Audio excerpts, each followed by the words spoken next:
cette série de messages qui est en réalité une étude biblique sur les épîtres pastorales, c'est-à-dire 1 Timothée, 2 Timothée et l'épître à Tite. Donc les épîtres de Paul à Timothée et à Tite. On a fait toute une partie dimanche d'introduction de cette première épître à Timothée et on a tiré plusieurs encouragements pour nos vies au travers de l'attitude persévérante, de l'attitude déterminée de l'apôtre Paul qui, certes, il est mis en prison, mais quand il est relâché, il va écrire à Timothée, il va écrire à ses collaborateurs et il va continuer l'œuvre que le Seigneur lui a demandé. Il lâche rien, Paul. Il lâche rien. Dieu l'a appelé. Il sait que son appel ne vient pas des hommes et il persévère. Et c'est aussi un encouragement. C'est ce que nous avions vu, un encouragement pour nos vies à persévérer même au sein des difficultés, des épreuves, des persécutions, des souffrances. On a vu aussi, euh, on s'est encouragé au travers du bon témoignage que Timothée pouvait rendre au sein d'une région, d'une contrée où les habitants rendaient un mauvais témoignage. Les Lycaoniens étaient réputés comme des gens qui rendaient un mauvais témoignage. Et Timothée, il est écrit de lui, Paul rend le témoignage de lui, qu'il rendait un bon témoignage au milieu de l'Église. Et puis on a commencé à méditer ensemble les versets 1 et 2, qui sont les salutations de l'apôtre Paul, où Paul fait un rappel de l'autorité de cette lettre et aussi de son apostolat en tant qu'apôtre de Jésus-Christ, appelé par Jésus-Christ. Et puis de qui est Dieu, de qui est Christ, notre espérance. Il associe Christ à Dieu, les deux sont liés parce que Dieu était en Christ réconciliant les hommes avec lui-même. Et puis on a vu ensuite les souhaits de bénédiction de l'apôtre Paul à l'égard de Timothée.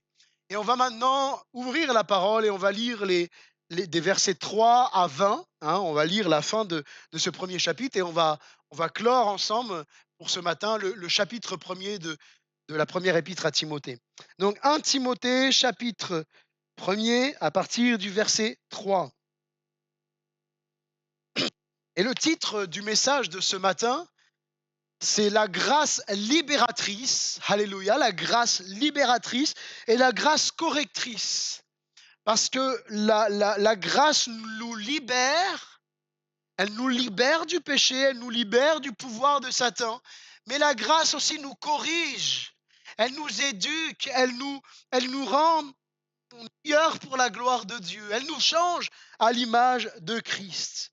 La grâce libératrice et la grâce correctrice. 1 Timothée chapitre 3, 1 Timothée pardon, chapitre 1 à partir du verset 3.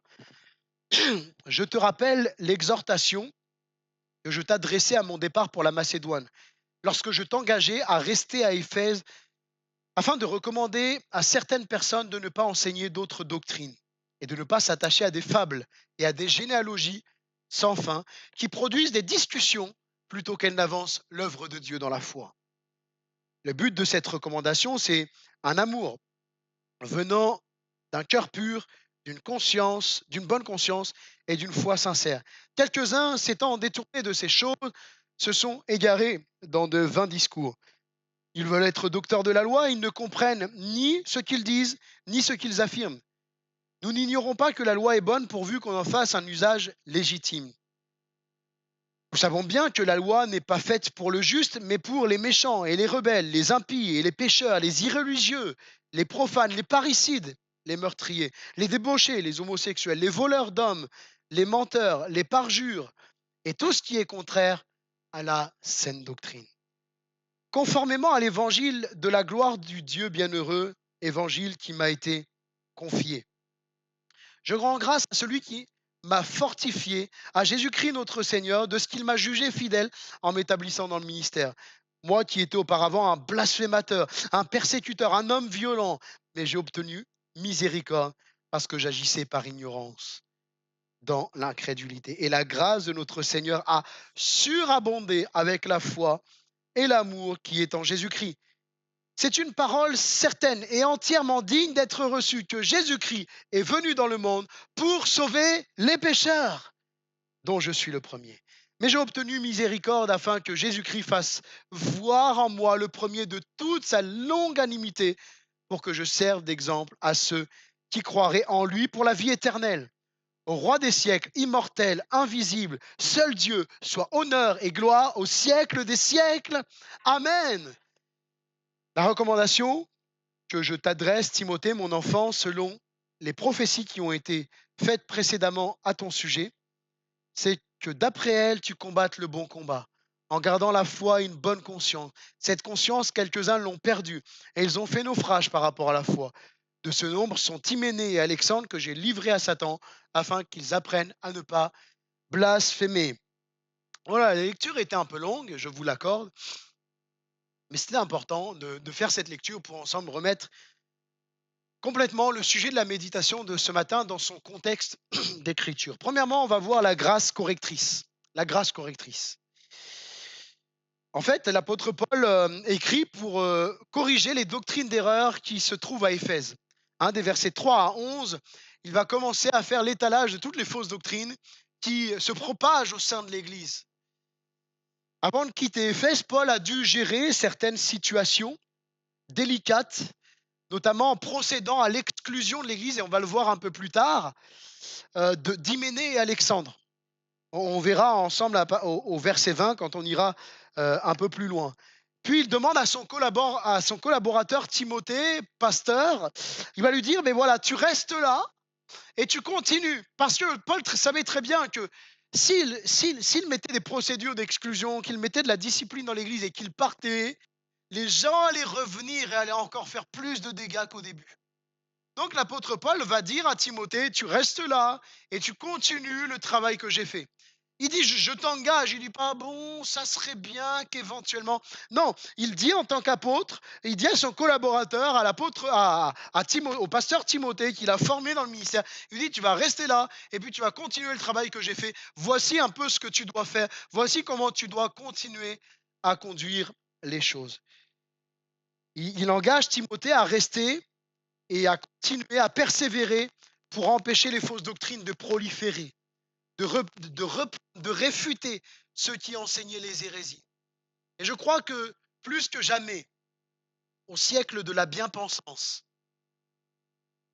au nom d'une pseudo-bienveillance, ou non, il ne faut pas, parce que tu comprends, si tu parles de cette fausse doctrine-là, tu vas viser ces gens-là, et en visant cette personne-là, ben, ce n'est pas très bienveillant quand même. On entend ces discours au nom d'une pseudo-bienveillance, d'une bien-pensance où il faut tous être d'accord et tous avoir la même façon de penser. Il n'est pas recommandé de dénoncer les fausses doctrines. On ne vous encouragera pas à ça. Voulant cantonner les pasteurs à prêcher, bien sûr, on doit prêcher l'évangile et évangéliser. Mais l'apôtre rappelle la responsabilité apologétique du serviteur de Dieu. Alors peut-être que c'est un grand mot pour vous, apologétique, mais en fait, l'apologétique, c'est la défense de la foi. Et en tant que serviteur de Dieu, en tant qu'ancien, en tant que pasteur, nous devons de défendre la foi contre les fausses doctrines, contre les faux enseignants qui cherchent à immiscer des fausses doctrines et séduire ceux qui sont les plus faibles. Le pasteur a sa responsabilité. Non, tu sais, il faut que tu te taises, il ne faut pas que tu parles de ça. Mais pourtant, l'apôtre Paul nous dit, reprends, exhorte, censure, avec toute douceur. Et c'est là où on a besoin de la grâce de Dieu, pour reprendre même des personnes qui cherchent à nuire à l'Église, mais les reprendre avec toute douceur, en instruisant, dans un but pédagogique. Parce que c'est ça que Paul dit, en instruisant, c'est-à-dire en apprenant. C'est pas comme ça qu'il faut penser, mais il ne faut pas faire ça, mais on a souvent, j'allais dire, infantilisé les gens. Tu ne dois pas faire ceci, tu ne dois pas faire cela, tu ne dois pas manger de ci, tu ne dois pas manger de ça, tu dois un chrétien s'habille comme ça à l'église, un chrétien pense comme ça, un chrétien agit comme ça. Et on a infantilisé les gens. Mais finalement, ce qui m'importe et ce qui doit nous importer, c'est pas ce qu'un pasteur ou un chrétien peut dire, c'est ce que la parole de Dieu dit. Et il vaut mieux, et je pense que en tant que chrétien, on ne doit pas s'exhorter, s'encourager en disant, tu sais mon frère, tu sais ma soeur, il ne faut pas, mais plutôt, tu sais mon frère, regarde ce que la Bible dit dans tel livre, tel référent, voilà ce que la Bible dit, voilà ce que la Bible nous encourage, voilà ce que la Bible nous commande, et non pas parce que sinon ça vient que de l'autorité d'un homme, et ce qui nous intéresse, c'est que ce soit l'autorité de Dieu et qu'il soit mis en avant. Ça fait partie intégrante du ministère pastoral que de défendre la foi chrétienne en réfutant les contradicteurs. En chapitre parler, de reprendre, d'exhorter, de censurer avec tout en instruisant. C'est inhérent à la prédication de l'évangile. Ça fait partie de la prédication de l'évangile. Et Paul dit qu'il a engagé de recommander à certaines personnes de ne pas enseigner d'autres doctrines. Alors Paul précise que c'est certaines personnes. Sous-entendu que ce n'est pas la majorité. Mais cependant, ces personnes exerçaient une influence dans l'église d'Éphèse et plusieurs éléments nous laissent à penser que ces personnes occupaient des fonctions d'anciens, en tout cas des fonctions en responsabilité dans l'église. Et que Paul dit à Timothée, il faut que tu les reprennes parce que leur enseignement n'est pas conforme à la saine doctrine. C'était quelques personnes, mais qui avaient et qui exerçaient une influence forte sur l'église. Qu'est-ce qui nous permet de le penser? Mais déjà, ils se présentaient comme des enseignants. Si vous prenez au verset 7 du premier chapitre que nous avons lu, ils veulent être docteurs de la loi. Et ils ne comprennent ni ce qu'ils disent ni ce qu'ils font. Docteurs de la loi. Donc, ils se présentaient comme des enseignants. Or, ce rôle, dans les Écritures, vous trouvez ça dans Timothée 3.2 ou 1 Timothée 5.17, la fonction d'enseignant était réservée aux anciens, au ministère don que Dieu a établi. Ensuite, c'est l'apôtre Paul lui-même qui a dû excommunier, exclure de l'Église de façon temporaire ou pas, on n'en sait pas non plus trop, mais Hyménée et Alexandre. Il a dû lui-même procéder à leur exclusion de l'Église. Ce qui nous fait penser que ces gens avaient du pouvoir parce que pourquoi Timothée n'aurait pas pu le faire en fait? Ensuite, Paul explique en détail quelles sont les qualifications requises dans cette lettre. Il explique dans le chapitre 3 quelles sont les qualifications requises d'un ancien, ce qui implique que ce rôle était assumé par des personnes non qualifiées, qui devaient donc être remplacées par des personnes compétentes et qui avaient les critères spirituels, moraux, éthiques du royaume de Dieu. Ensuite, Paul souligne que les anciens fautifs, on trouve ça au chapitre 5, doivent faire l'objet d'une discipline publique. Alors certains supposent même qu'Hyménée et Alexandre faisaient partie du groupe d'anciens et qu'ils étaient influents et qu'il a fallu que ce soit l'autorité apostolique au travers de Paul qui les a exclus de l'Église. Alors on va s'arrêter quelques instants sur d'autres doctrines. On a vu ensemble, il est écrit de recommander à certaines personnes de ne pas enseigner d'autres doctrines. Faites le mot d'autres, le mot grec c'est hétérodidascaléo, hétérodidascaléo, qui n'est utilisé que 2 fois dans le Nouveau Testament. Il est utilisé 2 fois. Une fois ici et aussi en 1 Timothée 6, 3. Et qui est traduit par fausse doctrine. Il est composé de hétéro, qui signifie autre, différent, et didascaléo, qui signifie le fait d'enseigner. Il y a de didascalo, enseigner. Ces faux docteurs enseignaient d'autres, donc une autre doctrine, une doctrine différente que celle de l'évangile qui avait été annoncée. Donc clairement une fausse doctrine. Parce que Paul dit que même si un ange du ciel venait annoncer un autre évangile que celui que nous avons reçu, qu'il soit maudit de Dieu, anathème. Alors qu'est-ce qui caractérisait ces faux enseignants? Il y avait des choses qui sont propres à l'époque, et puis des choses qu'on retrouve aujourd'hui chez ces faux enseignants, ces faux pasteurs. Premièrement, ils enseignaient des fables, des histoires, des mythes. Alors, si on le recontextualise, il s'agissait très certainement de légendes, d'histoires fantaisistes, fabriquées de toutes pièces à partir d'éléments du judaïsme. Se servait d'éléments du judaïsme et il racontait comme ça des histoires, des fantaisies, des choses improbables. Et ça amenait des discussions, ils discutaient sur des listes de généalogie, ils discutaient sur des interprétations, des allégories, etc., qui figurent dans l'Ancien Testament. Mais aujourd'hui, on retrouve ça sous forme différente. Mais les faux docteurs, les faux enseignants, sont les spécialistes pour vous raconter des histoires. Ils racontent des histoires dans le but d'endormir les gens, d'endormir leur conscience, afin de telle sorte que quand ils commencent à citer quelques textes bibliques, les gens soient tellement endormis qu'ils ne fassent même plus attention à ce qu'ils écoutent et ce qu'ils lisent.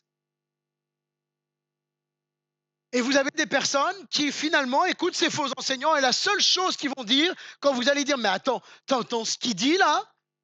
Ils vont dire non mais moi ça m'a fait du bien, tu vois trop dans les détails, moi ça m'a fait du bien.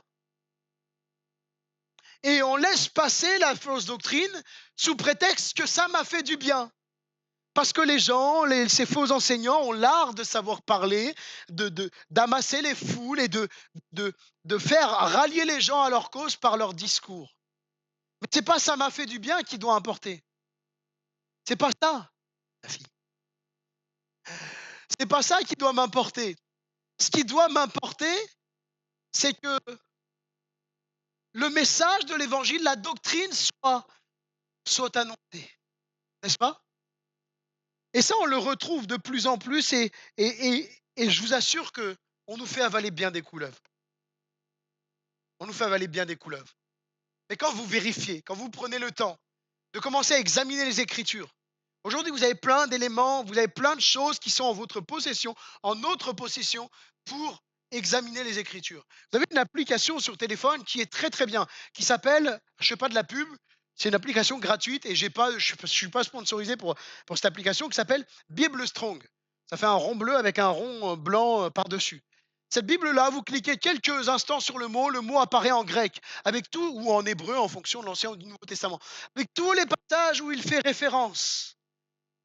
Pourquoi je dis ça? Parce que, par exemple, j'ai déjà entendu dans une prédication de ces gens qui se prétendent être pasteurs et qui ont une influence, qui ont même des grandes églises, dire par exemple que quand Josué et Caleb sont allés chez Rahab, vous voyez un peu la scène? Ils disent que Josué et Caleb étaient fatigués, qu'ils n'en pouvaient plus, ils n'avaient plus de force.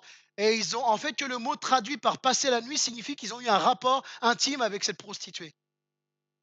Sauf qu'il te dit, mais il vous dit, ce pasteur, à chaque fois que le mot est traduit, il est toujours traduit pour le rapport intime. Et quand vous regardez, vous commencez à aller faire les recherches de ce mot, vous apercevez par exemple, Élie passa la nuit dans le désert. Vous voyez?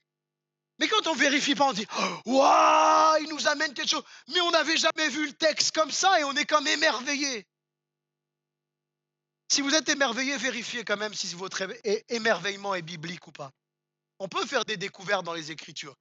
Hein, par exemple, moi, revu le psaume 23 dernièrement, comme je l'avais jamais vu auparavant, avec le malheur atteint souvent le juste. Entre les justes et le juste, la différence, et on voit le descriptif de Christ. Ça m'avait jamais frappé au visage. Il y a des choses comme ça qu'on peut découvrir, mais il faut toujours vérifier si ce qu'on découvre est biblique ou pas.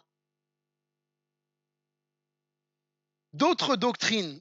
Alors, une tendance aussi à la controverse, à l'argumentation, à la spéculation, au débat.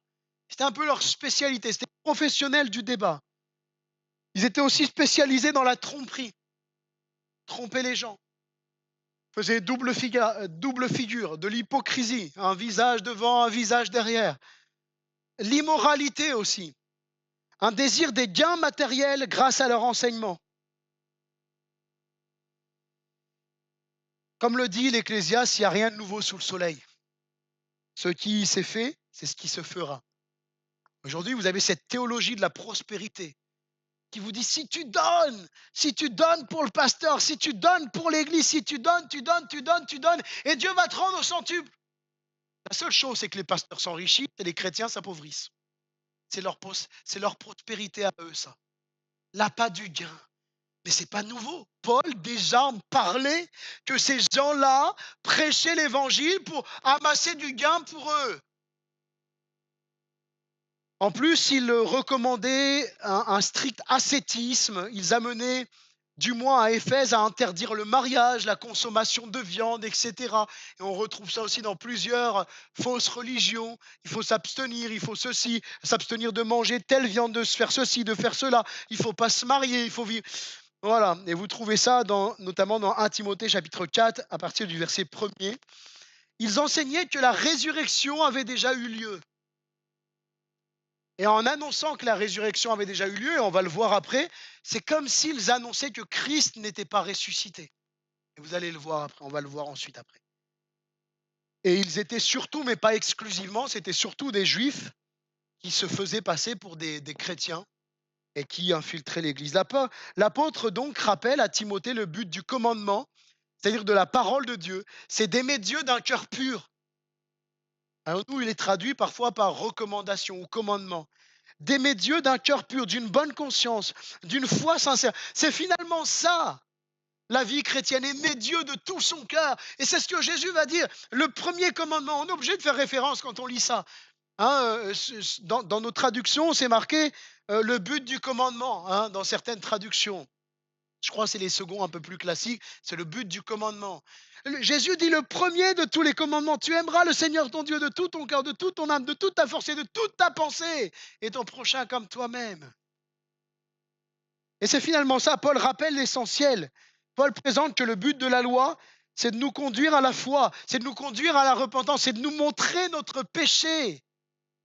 Si vous reprenez l'épître aux Romains, Paul présente clairement le but de la loi.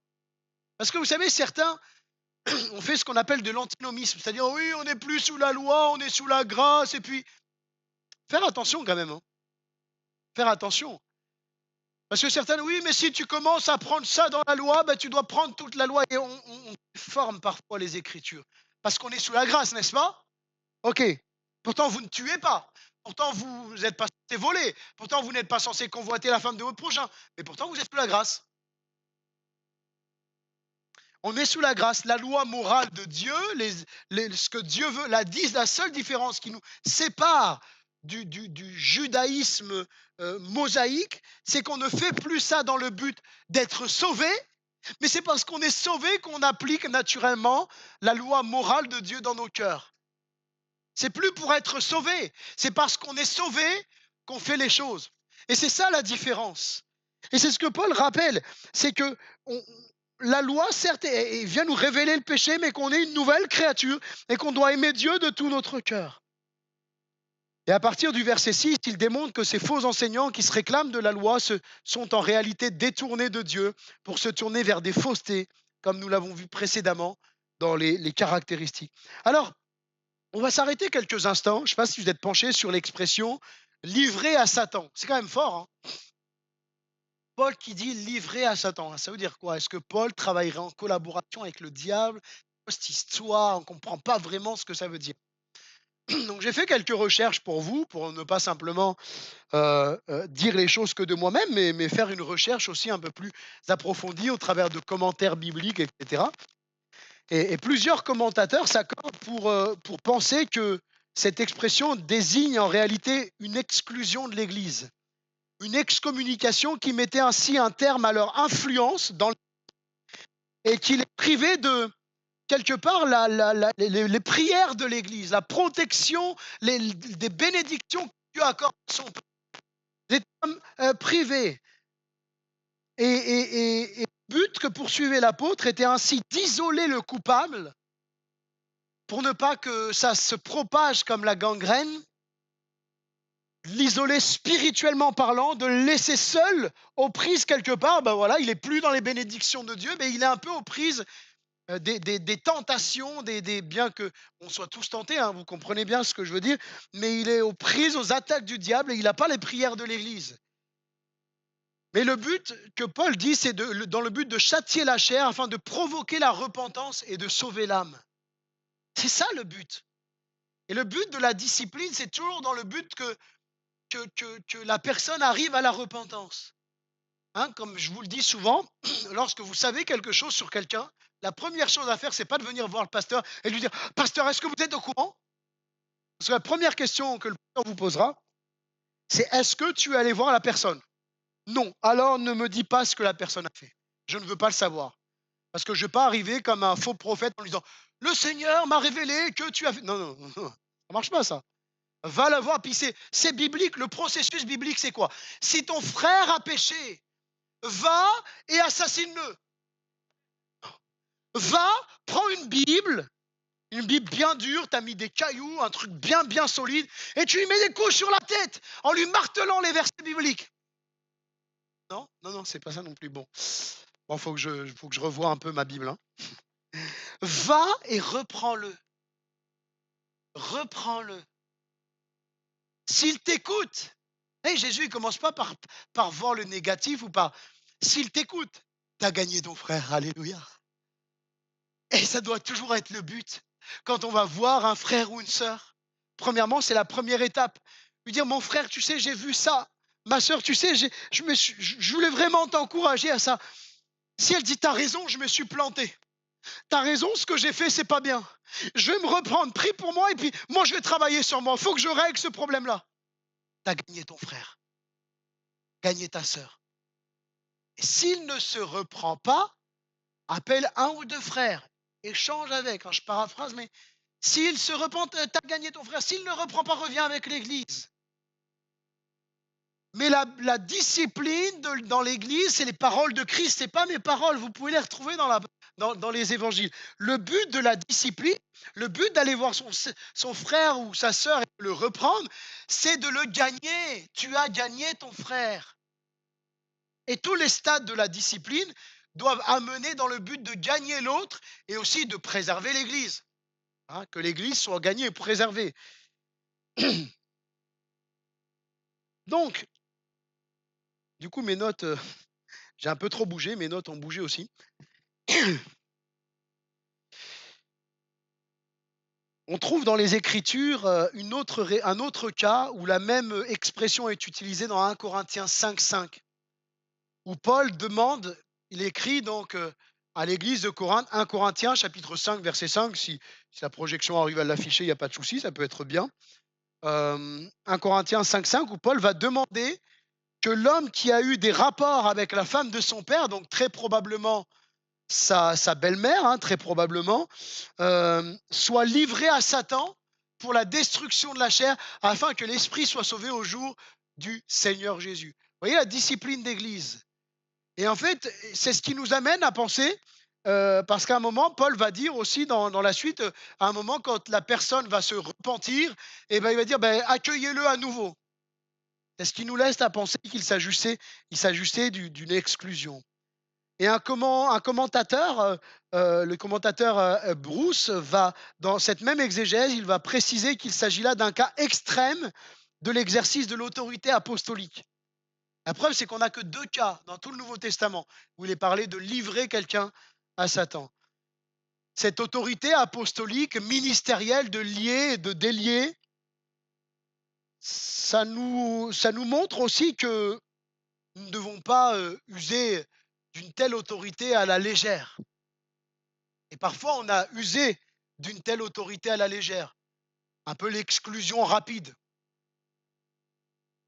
C'est des cas extrêmes dont Paul va devoir agir de façon nette et radicale pour préserver l'Église. Hyménée et Alexandre ont donc été exclus de l'Église par l'apôtre Paul. Alors quel fut leur motif d'exclusion? Le verset nous dit afin qu'ils apprennent à ne pas blasphémer. Et il s'agit là en fait de la même racine grecque, blasphéméo, qui est utilisée au verset 13. Si vous reprenez le verset 13, l'apôtre Paul va dire « Moi qui étais auparavant un blasphémateur ». C'est le même mot qui est utilisé. Paul mentionne qu'il était un blasphémateur contre le Seigneur Jésus. Donc quel était ce blasphème contre le Seigneur? On y voit plusieurs éclaircissements dans 2 Timothée chapitre 2 versets 16 à 20 où le nom d'Hyménée est encore mentionné. Mais cette fois-ci, il est associé à Philette. Et on doit supposer qu'Alexandre faisait partie du clan. Il faisait partie de la même bande. Donc ils affirmaient que la résurrection était déjà arrivée. Certainement en semant la confusion entre la résurrection spirituelle, lorsque je vivais sans Christ, j'étais mort au péché, j'étais perdu, j'étais loin de Dieu, j'étais comme mort spirituellement. Et quand Christ vient toucher mon cœur, me conduit à me repentir, je me repens de mes péchés, je ressuscite à une nouvelle vie. C'est une résurrection, mais spirituelle. Et vraiment, j'encourage peut-être quelqu'un qui n'est pas encore passé par là ce matin à réaliser que sans Dieu, tu es perdu. Sans Dieu, tu es destiné à la mort éternelle, c'est-à-dire l'enfer. Et peut-être que tu dis, moi, je suis pas un grand pécheur. J'ai pas fait plein de choses. J'ai pas tué, j'ai pas violé, j'ai pas volé. Mais tu restes quand même séparé de Dieu. Tant que tu ne vis pas pour Dieu, tu vis contre Dieu. Et Dieu, ce matin, t'appelle à prendre conscience de ton péché, de ta séparation. Tu vis loin de Dieu. Et si tu veux être réconcilié à Dieu, tu dois demander pardon pour tes péchés. Et Jésus, il dit qu'il n'est pas venu pour juger le monde, mais pour sauver le monde. Et Dieu t'appelle et il te dit, demande-moi pardon, repens-toi de tes péchés et je te ferai comme ressusciter spirituellement. Tu renaîtras de nouveau. C'est une vie nouvelle qui commencera avec Dieu. Dieu va éclairer ta conscience, Dieu va te remplir de son esprit. Et combien de personnes qui étaient dépressives, qui n'étaient pas bien, et ont retrouvé une joie de vivre, le sourire sur le visage parce que Christ est venu illuminer leur vie. Ce matin, si quelqu'un n'a pas encore tourné sa vie vers le Christ, si tu ne t'es pas repenti de tes péchés, ce matin, je t'en supplie, au nom de Jésus, demande pardon à Jésus pour tes péchés. Et il te pardonnera avec tes mots. T'es pas obligé on récite pas de prière, c'est entre toi et Dieu. Tu dis, mais Dieu, je te demande pardon d'avoir vécu sans toi, pardon pour mes péchés. Maintenant, moi, je veux vivre ma vie pour toi. Et c'est une résurrection spirituelle qui commence. Je ferme la parenthèse, parce que je ne veux pas oublier mes amis qui sont là, qui peut-être entendent l'évangile pour là ou les premières fois. Jésus t'appelle, il est mort sur la croix pour pardonner tes péchés, pour prendre ton péché, pour te rendre pur, pour te donner la possibilité d'aller au paradis, chose qui est impossible à l'homme. Jésus l'a fait sur la croix du calvaire. Il est mort par amour pour toi. Donc certains confondaient la résurrection spirituelle avec la raison, il se met la confusion avec la résurrection physique de nos corps lors du retour de Christ. C'est marqué que lors du retour de Christ, les morts sortiront de leur tombe. Les uns pour la vie éternelle vont passer d'un corps pécheur à un corps glorifié et les autres pour le jugement. Et ils amenaient la confusion avec ces choses. Et en fait, si vous voulez, en affirmant qu'il n'y a pas de résurrection des morts, il s'agissait d'un blasphème contre Christ. C'est comme s'il niait que Jésus était ressuscité des morts. Et on peut lire rapidement 1 Corinthiens chapitre 15, à partir du verset 12. Et vous allez le voir, en quoi le blasphème, en quoi le fait qu'il disait qu'il n'y a pas de résurrection est un blasphème. 1 Corinthiens chapitre 15, à partir du verset 12. 1 Corinthiens chapitre 15, à partir du verset 12. Or, si l'on prêche que Christ est ressuscité des morts, pourquoi quelques-uns parmi vous disent qu'il n'y a point de résurrection des morts? Oui, Paul l'associe direct. S'il n'y a pas de résurrection des morts, Christ non plus n'est pas ressuscité. Et si Christ n'est pas ressuscité, notre prédication est donc vaine et votre foi aussi est vaine. Vous voyez, et quand vous lisez la suite, il dit au verset 16, car si les morts ne ressuscitent pas, Christ non plus n'est pas ressuscité. Et si Christ n'est pas ressuscité, votre foi est vaine, vous êtes encore dans vos péchés. Et par conséquent aussi, ceux qui sont morts en Christ sont perdus. Et si c'est dans cette vie seulement que nous espérons, en Christ, nous sommes les plus malheureux de tous les hommes. Et vous pourrez lire la suite du texte chez vous. Et vous voyez, en fait, Paul est en train de dire, si vous dites qu'il n'y a pas de résurrection, vous êtes en train de nier la résurrection de Christ. Et quiconque nie la résurrection de Christ n'est pas un véritable chrétien. Parce que la Bible nous dit, et nous croyons parce qu'elle est la parole de Dieu, que Jésus est mort pour le pardon de nos péchés. Son corps a été ensanglanté, il a été méprisé, abandonné des hommes, comme nous dit Ésaïe chapitre 53. Il a été méprisé et abandonné des hommes. Il a été traité comme un coupable, comme un malfaiteur. Il a été mis sur la croix. Et la Bible nous dit, Jésus l'avait déjà annoncé, que 3 jours après, il ressuscitera. Vainqueur, glorieux, il est ressuscité. Il est apparu pendant 40 jours à ses disciples et il est remonté au ciel. Et puis il renversait la foi de quelques-uns aussi, c'est le troisième point. C'était un sujet d'épreuve, il les choquait dans leur faible foi. Et c'est en tout cela qu'ils étaient des blasphémateurs. Ils enseignaient des fausses doctrines, ils parlaient mal contre Dieu, contre la résurrection de Christ, et ils amenaient le trouble au milieu de l'Église. Le texte inspiré par le Saint-Esprit semble indiquer que Dieu allait les enseigner et leur démontrer sa grâce, comme dans le cas de Paul qui lui-même était un blasphémateur. Et puis, je voudrais m'arrêter sur ce point aussi important de la grâce libératrice. Paul va rendre le témoignage de la grâce imméritée, de la grâce libératrice de Dieu. On trouve ça des versets 12 à 17. Des versets 12 à 14, l'apôtre Paul met en exergue la grâce imméritée de Dieu. Il exprime sa reconnaissance envers Dieu qui l'a rendu fidèle, malgré qu'il fût un fervent persécuteur de l'Évangile. Il n'oublie pas ce qu'il était avant sa rencontre.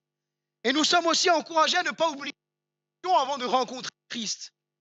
Il dit qu'il était un persécuteur, un blasphémateur.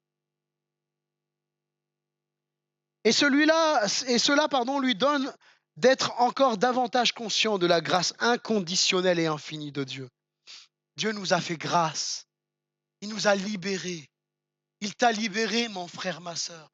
Et ça, c'est un sujet d'adoration permanent. Même si tu dis, mais je ne sais pas quoi dire à Dieu. Juste merci de m'avoir sauvé. Merci de m'avoir pardonné mes péchés. Et je vais m'arrêter sur le mot grec qui est traduit par juger. Il m'a jugé fidèle. En fait, c'est le mot, je ne sais pas si je vais bien le prononcer, pour les hellénistes dans la salle, vous me pardonnerez. C'est le mot égéomai. Égéomai. Bon, j'arrive pas à entendre, Daniel, mais tu me pardonneras si je l'ai mal prononcé. Il désigne le fait d'être mené, d'être conduit, d'être guidé, de guider quelqu'un dans une direction, de le mener, de le conduire dans une direction. Ce qui pourrait être traduit, je rends grâce à celui qui m'a fortifié, à Jésus-Christ notre Seigneur, de ce qu'il m'a conduit à être fidèle, de ce qu'il m'a dirigé à être fidèle en m'établissant dans le ministère. Paul était pleinement conscient que tout lui venait de Dieu, que c'est lui qui le tenait dans la fidélité, que c'est lui qui l'avait conduit à être fidèle. Et dans le verset 13, il souligne une réalité spirituelle qui est que Dieu, dans sa grande miséricorde, ne tient pas compte de nos temps d'ignorance. Alléluia. Nous avons pu parfois commettre des actes, dit des paroles par incrédulité, même des actes répréhensibles, comme c'était le cas de Paul avant sa conversion. Il était un homme violent qui blasphémait le nom de Jésus, et au travers du nom de Jésus, il blasphémait le nom de Dieu. Et Jésus va lui rappeler ça, lorsqu'il va se révéler à lui, dans nos versions lambda, j'allais dire dans nos versions françaises.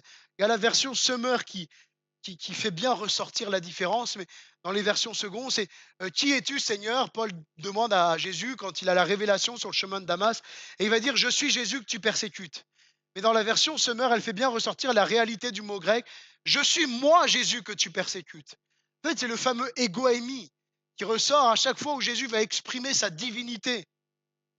Et ce qui ressort dans la traduction Septante, dans Exode 3,14, lorsque Moïse va demander à Dieu, quel est ton nom? Et il va dire, je suis celui qui suis, et goémi en grec. Hein, la Septante est la traduction grecque de l'Ancien Testament. Et goémi qui symbolise, enfin qui représente, pardon, qui révèle le nom de Dieu. Et en fait, ce que Jésus est en train de dire à l'apôtre Paul, quand il se révèle à lui, celui que tu blasphèmes, celui que tu persécutes, c'est pas simplement l'Église, c'est moi, Jésus, le Dieu de Moïse.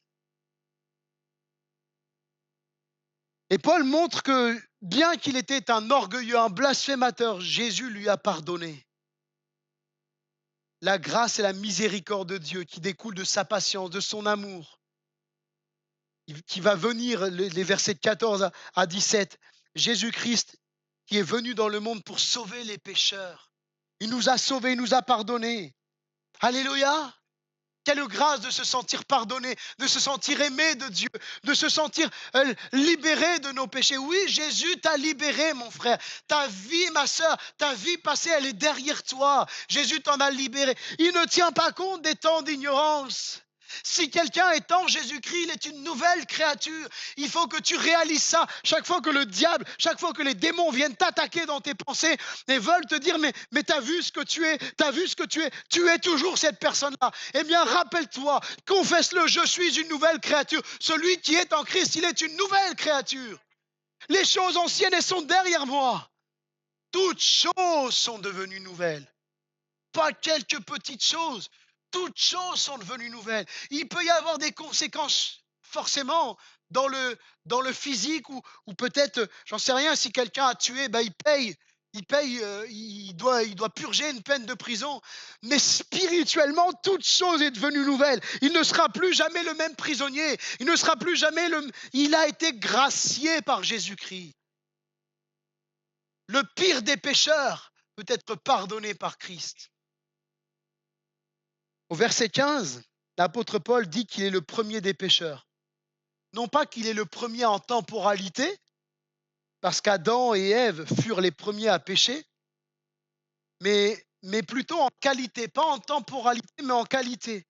Parce qu'il est conscient qu'en persécutant l'Église de Christ, c'est Jésus lui-même qu'il persécute, et que ses péchés sont à ses yeux les pires de tous. Il a été le blasphémateur, le persécuteur de l'Église, et il en rougit de honte. C'est dans cela qu'il dit « Je suis le premier des pécheurs », dans le sens qu'il réalise qu'il a commis de graves péchés devant Dieu. Il a pris une pleine conscience de son péché. Il ne le minimise pas, mais il en rougit. Paul et il dit pas ça par fausse humilité, mais il dit ça parce qu'il a rencontré Christ qui lui a fait réaliser sa misère.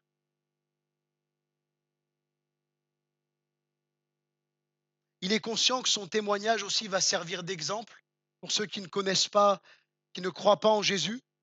Après tout, si Jésus a pu sauver un homme aussi violent et méchant envers les chrétiens, ne peut-il pas me sauver moi aussi? De même, frères et sœurs, dans l'évangélisation, dans le témoignage, ne nous bloquons pas lorsqu'il y a de l'opposition, de la résistance, parce que nous ne savons pas l'œuvre que Dieu fait dans les cœurs. Regardons à l'exemple de l'apôtre Paul. Personne n'aurait misé sur lui. Personne. Personne n'aurait la prétention de dire « Si, moi, c'est facile hein, quand on a la fin de l'histoire. Si, moi, je m'en doutais, Paul, il sera un fervent chrétien. » Personne n'aurait misé sur lui. À tel point que quand il va vouloir aller vers l'Église, vers les premiers chrétiens, ils vont être réticents. Ils ne vont pas vouloir. C'est Barnabas qui va l'introduire dans l'Église, l'amener auprès des apôtres. Mais les chrétiens vont être frileux au début. On peut les comprendre. Imaginez-vous qu'aujourd'hui, on est en train d'écouter la parole de Dieu. Il y a un ancien djihadiste, mais on ne sait pas que c'est un ancien djihadiste. Il rentre dans l'église. Mais vous le savez parce que sa tête, elle est passée partout dans les médias. Hein. Imaginez, j'en sais rien, par exemple, quelqu'un qui a fait un attentat au Bataclan. On connaît plus on connaît plus ou moins tous son visage, on l'a vu passer aux infos, et il rentre dans l'église. On va être en mode bon, qu'est-ce qui se passe? La sortie de secours, c'est par là. En fait, il est né de nouveau et on ne le sait pas. Hein. Vous imaginez un peu la scène. J'imagine, hein, je ne dis pas que c'est le cas, hein, ce n'est pas le cas. Hein. Mais imaginons la scène. Et là, il voit Paul et voilà. Donc personne n'aurait misé sur lui. Mais rappelez-vous que quand vous témoignez de votre foi, vous ne savez pas ce que Dieu fait dans les cœurs. Et peut-être que par votre témoignage, par vos paroles, Dieu va amener ces personnes à la repentance. J'avance, j'en ai plus pour longtemps, je vous rassure. L'exhortation que Paul adresse à Timothée des versets 18 à 20. Il va parler les prophéties faites précédemment à ton sujet. Les versets 18 à 19. Alors à quoi se réfèrent ces prophéties? Certains pensent qu'il s'agit probablement de paroles qui ont été prononcées par des prophètes chrétiens dans l'église de Lystre, là où est né Timothée, où vivait Timothée avant de partir en mission avec Paul. Et ailleurs aussi, au début du ministère de Timothée. Ces paroles auraient montré clairement qu'il était appelé au ministère. Paul lui rappellerait ces prophéties qui devaient être un encouragement pour lui dans le cours de son ministère lorsque les circonstances contraires tentaient de le décourager. Et il l'encourage au travers de ça, mais continue à combattre le bon combat de la foi. D'autres pensent qu'il s'agirait de prédictions données par l'apôtre Paul au sujet de Timothée avant qu'il ne l'appelle au ministère. Je rejoins le réformateur Jean Calvin qui refuse l'interprétation que les prophéties ne viendraient que de Paul. Parce qu'il y a des commentateurs qui pensent ça. Pourquoi? Jean Calvin va dire que ce n'est pas sans raison que Paul a utilisé le pluriel, les prophéties. En conséquence, nous concluons de ces paroles que plusieurs prophéties ont été prononcées concernant Timothée afin de le recommander à l'Église. Étant encore un jeune homme, il aurait pu être méprisé à cause de son âge. D'ailleurs, Paul lui dira que personne ne méprise ta jeunesse. Et Paul aurait pu aussi être exposé à des calomnies à cause qu'il aurait ordonné des jeunes dans le ministère avant le moment venu à l'office d'ancien. Il fallait donc, pardonnez-moi, il fallait donc qu'il reçoive un témoignage extraordinaire afin de montrer qu'il ne l'avait pas, qu'il ne lui avait pas été conféré au hasard par les hommes, mais qu'il avait été choisi par Dieu. Hein, que plusieurs prophéties avaient été données au sujet de Timothée et de plusieurs personnes différentes. Et c'est vraiment important de réaliser ça, c'est qu'un ministère pastoral n'est pas reconnu par un seul pasteur. Parce que Timothée va être aussi intronisé dans le ministère par l'imposition des mains des anciens. Ce n'est pas un pasteur, mais c'est l'ensemble de l'Église qui va reconnaître le ministère. Les prophéties vont déjà mettre un appui. Je ne sais pas comment ont été prononcées ces prophéties. Est-ce qu'ils ont dit, toi, Timothée, qui... On ne sait pas. On ne sait pas comment ça s'est fait, mais en tout cas, des prophéties claires ont été faites à l'encontre de Timothée, à l'égard de Timothée. Et ces prophéties étaient claires et conduisaient Timothée dans le ministère, et c'est l'Église qui va le reconnaître dans le ministère. Et c'est important parce que Dieu parle. Bien sûr que l'appel d'abord est intérieur, l'appel de Dieu est intérieur, mais il se confirme par l'extérieur, au travers de prophéties, au travers de paroles, au travers même de messages, au travers de la prédication. C'est vraiment important. C'est l'Église qui reconnaît le ministère. Il rappelle ses prophéties à Timothée et il l'encourage à poursuivre le bon combat de la foi. Au verset 1 Timothée 6, 12 aussi nous rappelle cela. C'est un encouragement à ne pas se laisser décourager, à persévérer, à garder une bonne conscience qui honore Dieu. C'est un encouragement à la persévérance pour nous aussi aujourd'hui, frères et sœurs, à ne pas nous laisser décourager par les attaques du diable, mais à continuer de combattre le bon combat de la foi en Jésus. Nous devons continuer à combattre malgré les hauts et les bas. Jésus nous appelle à combattre le bon combat de la foi, à résister au diable d'une foi ferme et il fuira loin de nous. Je conclus, l'œuvre de grâce nous sauve et nous transforme. Ce que nous pouvons souligner, c'est que l'œuvre de grâce ne fait pas uniquement de nous sauver, mais elle nous transforme de l'intérieur. Elle nous change. De même, dans l'Église, il doit y avoir une discipline. Ce n'est pas pour détruire, mais au contraire pour que l'Église soit préservée du péché, qu'elle soit transformée et amenée de gloire en gloire à l'image de Christ. Et nous pouvons éternellement louer Dieu pour sa grâce libératrice, sa grâce correctrice, sa grâce transformatrice. Nous sommes chaque jour au bénéfice de la grâce de Dieu qui nous transforme, qui nous change à son image.